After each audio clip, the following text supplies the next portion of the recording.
With this, please welcome Mr. Varun with a huge round of applause. Hey all. So just wanted to, I think, very interesting topic and something which is really trending right now. Last mile innovation.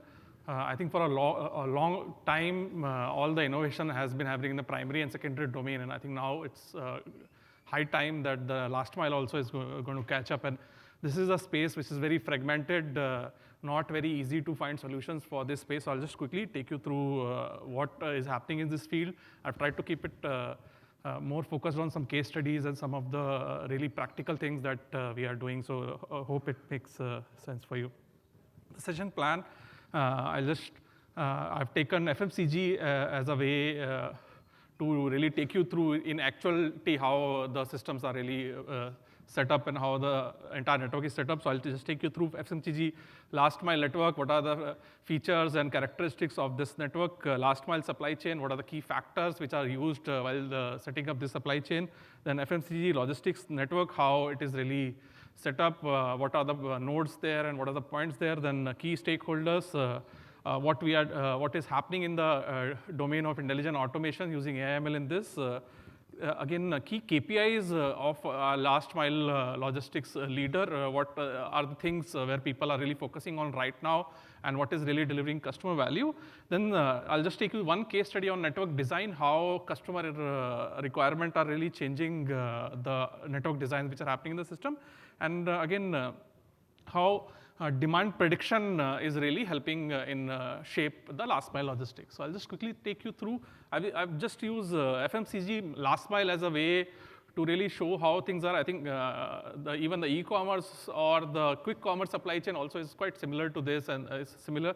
So the key characteristic, first is we are really moving now from direct company to dealer model. So the companies are really D2C model is coming into picture. The distributors are slowly going out and companies are really reaching to the end dealers now. I think we have seen Mamaearth also now quickly moving. We have seen some of the other companies also moving. So companies really want to be closer to the customer so that the data, the understanding is there and they are able to understand what to be given.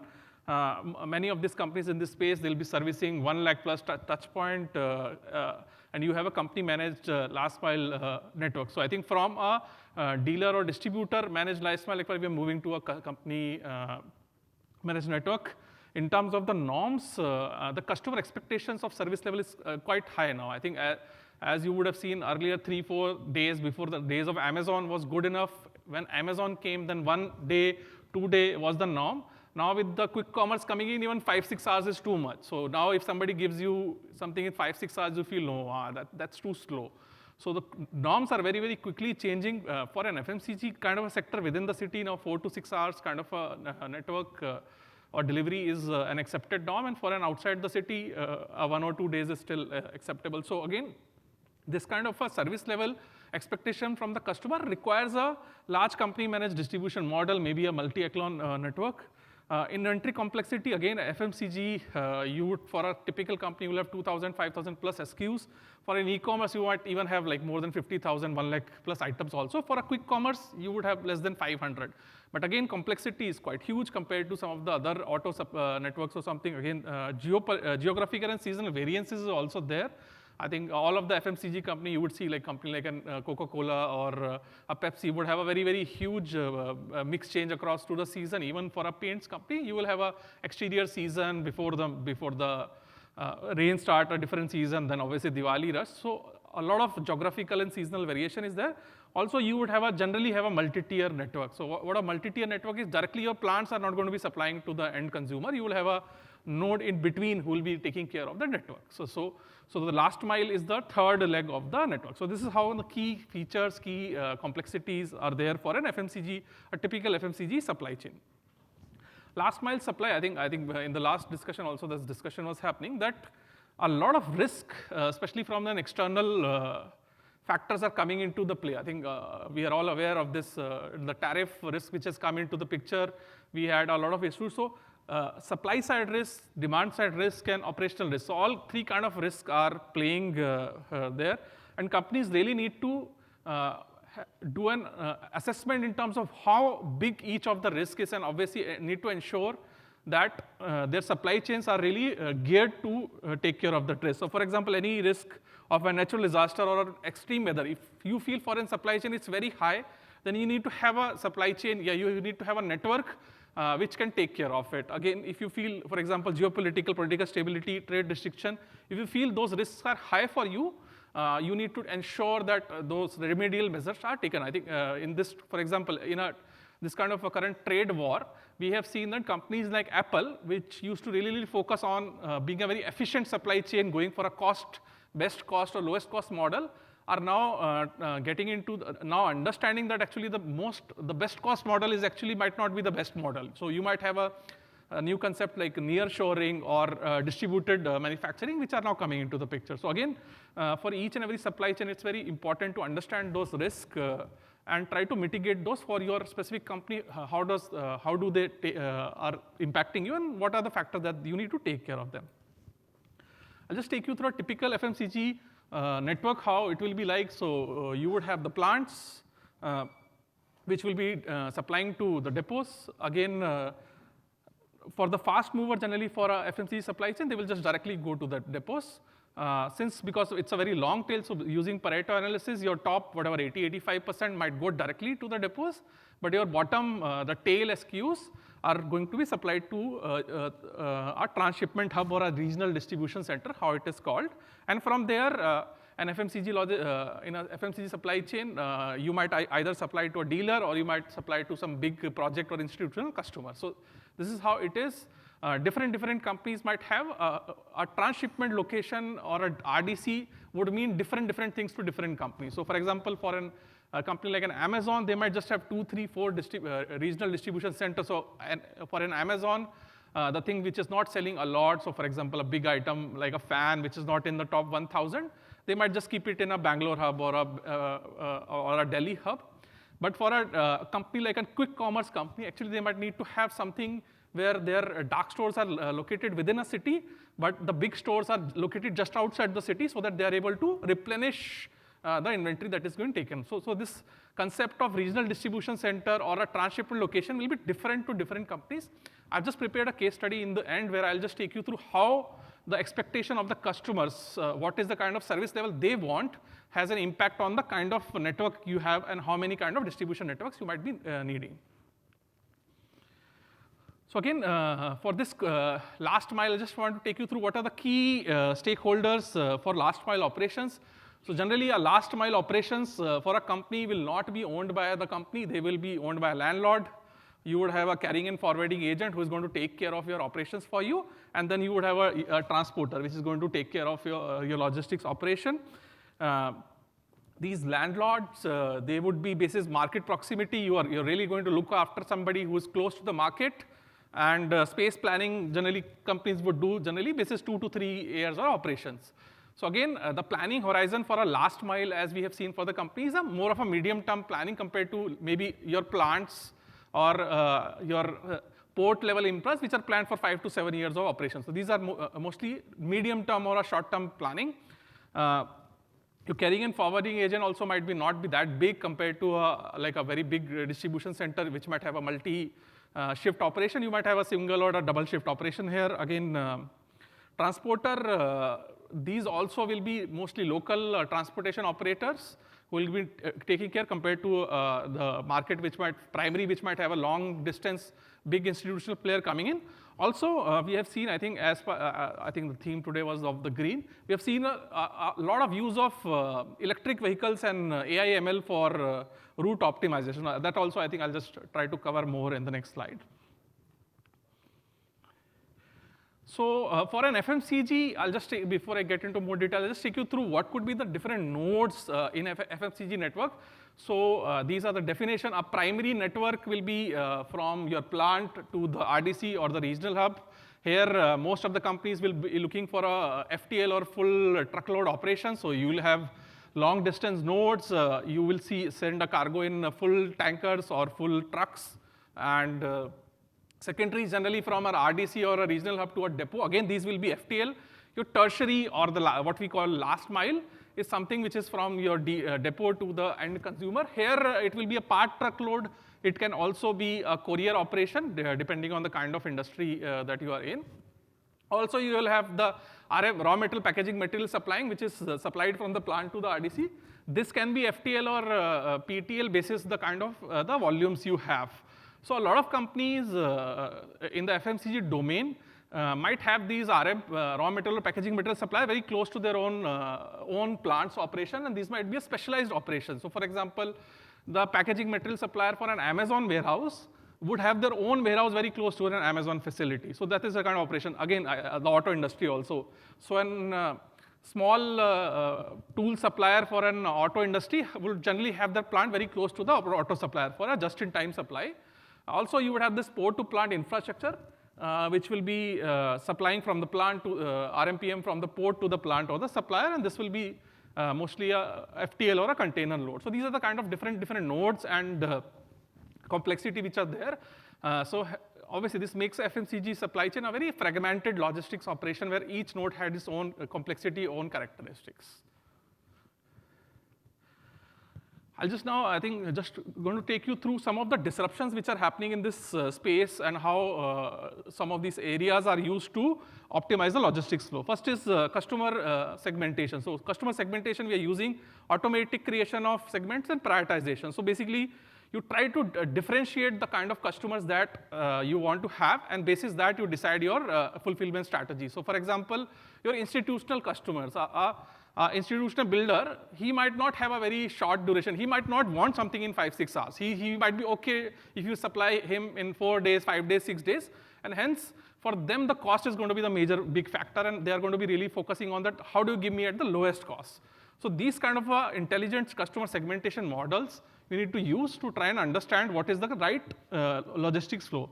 Second is demand sensing. Basically, demand sensing is nothing but trying to understand what is going to happen in the future based on the past data. So a lot of data like this is getting generated, and that is being used to take decisions. So in the AI/ML model, so for example, your dealer's network might be joined to your network. So basically, you can see the transactions which are happening for your customer's end or your dealer's end, and using that, you can find out that, okay, my dealer's inventory has now reduced, and I can start supplying to them, or the sales for this product is very high. So for example, something like a Chroma will be giving an data of daily sales to the supplier. So Chroma will be telling every day that Voltas 50 ACs today I have sold, and please. So these kind of data when you're getting, you're able to take decisions in terms of what is going to be supplied. Second is disruption prediction. So basically, companies these days are trying to understand, basis the current flow, what kind of disruption I might be having in the future. So for example, you have kept an inventory of, let's say, 30 days, and you see my sale is happening at double the rate. Now this inventory is 15 days. Now you know that if I don't supply, I'm able to not supply or replenish within the next 15 days, I'm looking for a disruption. So basically, in 15 days in advance, you get that understanding of what are the kind of disruption you're having. Again, forecasting using AI/ML. We have now tried to understand that forecasting using AI/ML, systems are able to select the right kind of prediction models to predict what kind of sale is happening. Just taking an example, the AC companies, they are not able to understand that they don't need to predict their past sales at all. The only one factor which impacts the AC sales for any appliance company is the temperature. So if they know the temperature, what is going to be my temperature in April, May, June, 80% of my demand forecasting is actually done. So I don't really need to know my past data. If the past data is whatever it is, if for this year I know that the temperatures are going to be high, I automatically know my sale is going to be high. So these are the kind of attributes which the AI/ML models are able to catch, which obviously some of the traditional models are not able to catch. Against parameter tuning. So basically, in parameter tuning, we understand that, okay, price impacts, just taking an example, price impacts gold sales. So in gold sales, I understand that the higher the price is, the more sale I can do, but how much is high? So for example, if the gold price go up by 5%, what is going to be the impact on my sales? These are the kind of things in which your AI/ML model can do a parameter tuning to take you to make you understand what should be my response to all these changes. Again, root cause analytics and root optimization. Again, so one of the new areas where things have started happening is the root optimization using AI/ML. So basically, your AI/ML models using TMS, they're able to predict your route basis dynamic optimization. So basically, real-time data in Mumbai, your TMS basis the road closure will be able to tell you, okay, right now the Andheri road is closed, or right now the Elphinstone flyover is closed. So please don't go through the Elphinstone flyover. Please take another route, and you can deliver to the customer faster. So this kind of a dynamic tracking through TMS is really changing the way you are doing tracking. So these are, I think, some of the key things I think I just want to take you through. Also, just wanted to take you through some of the KPIs or some of the key tracking metrics that the last mile logistics teams need to use, and also some of the areas where the input really matters. First is demand accuracy. So MAPE is one of the key parameters used. You really want to know what kind of demand, how accurately you can predict some parameter, and basis that obviously your entire supply chain and your last mile network is going to be set up. So just taking an example for a quick commerce company. You know your customers are going to be ordering milk. So you really don't really need to be bothered about how much milk I want to keep, or for example, or a bread, or potato chips, Lays. So on these models, since your ability to be able to predict them is very well, you can very easily keep them in inventory and you can supply them. Compared to some of the other items, like for example, an iPhone model, for these items, your ability to predict is not going to be very good. So it would not be good for you to keep them in close to your dark store, and these products will generally be kept in an outside store or a regional distribution center. Apart from this, you have VSL, RSL, logistics cost, and OCT. So OCT is one of the parameters, I think, which in the past has not been used that much, which is not being used. So it is nothing but the time it takes for you to get an order, for the customer to place you an order, and from the time it leaves your facility to the time it reaches the customer. So it is the cycle time, how it is seen by the customer. I think this is something parameter which the companies really need to start focusing, and I think this is the area where the large last mile war is going to be, I think, is really taking place. This 10-minute delivery, 30 minutes delivery is really changing the curve, and we are really focusing. Also, again, how with accuracy you can produce an item and you can supply is again one of the key KPIs. So these are some of the KPIs which we are using in last mile logistics, and which are impacting the kind of system design that we want to do. Again, I just wanted to take you through a case study in, I think, in the kind of network design that we use for an FMCG industry. So you would generally have, in a traditional network, you would generally have your plants, you will have your warehouses, and you will have your customers. So by adding more levels to your organization and also sharing data within those levels, basically, you try to get supplier stock and dispatch data from your supplier. So earlier, companies would not know. The material is left from the supplier. I don't know when it is going to come. Only when it comes do I know that this material has arrived. Compared to that now, with a lot of logistics control towers, a lot of shipment notifications, now companies know in advance that, okay, even if it is taking 1 month, my material is already left, and it's going to reach me at what time, so that I can take decisions based on that. Also, a lot of retail order and customer data, which was not being used earlier, now is being used. So a lot of customer-related data, companies are generating and using it. So for example, you already know, in a paints company, you were trying to understand what is the kind of sale which is happening of a particular color, of a particular pack, of a particular shade, and basis that you can really model your production and you can respond to that. Again, I think I've already taken you through in terms of, for an FMCG supply chain, why an multi-echelon network makes sense. You can do a seasonal build-up, you can do enhanced flexibility, you can have a cost of warehousing. I'll just quickly take you through a case study on how the customer expectation really impacts the kind of supply that I want to do. So for example, to do a setup of how you would supply a customer, you would first do a demand heat map. So this demand heat map is nothing but where my demand is coming from and what is the kind of the size of the demand that is there. Again, you would try to do a cluster level analysis using mean average distance to try and understand how much each of the demand heat areas is away from their cluster. So basically the system can suggest that, okay, if you have, let's say, one cluster, then this is the average distance you are traveling. With the increasing number of clusters, the average distance you need to travel to be able to supply across the entire supply chain, how does it reduces? Basis that the system can suggest candidate locations. So basically the system says, okay, if you want to have 9 locations from where you want to service a customer demand, these are those candidate locations which can be there.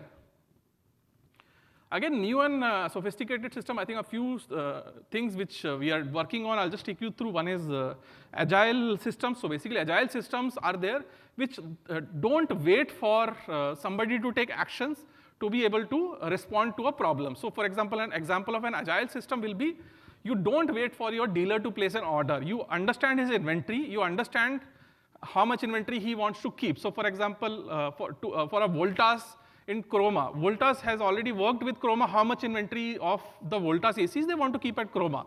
So as soon as the inventory goes below that, Voltas is not going to even ask Chroma how much they want to keep, they're just going to respond. So this is kind of an agile model.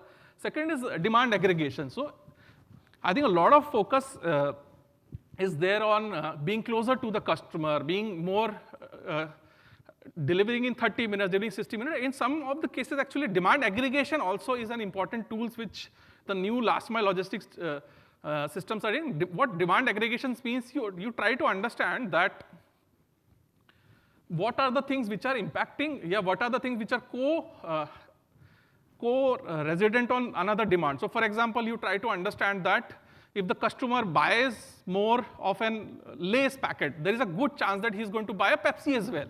So then you understand that both of them are actually cases which are close to each other, and then you aggregate them and you supply them together. So these are also some of the areas where you can improve your supplies, you can improve your demand sensing capability.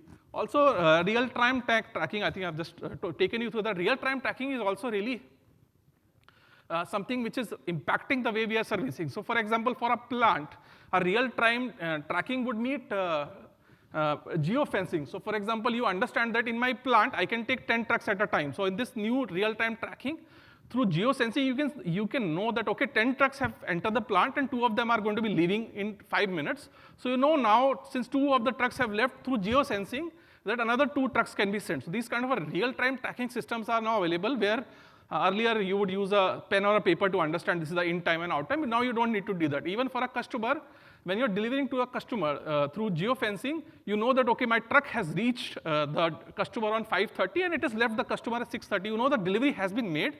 You're not even going to wait for the customer to give you a receipt.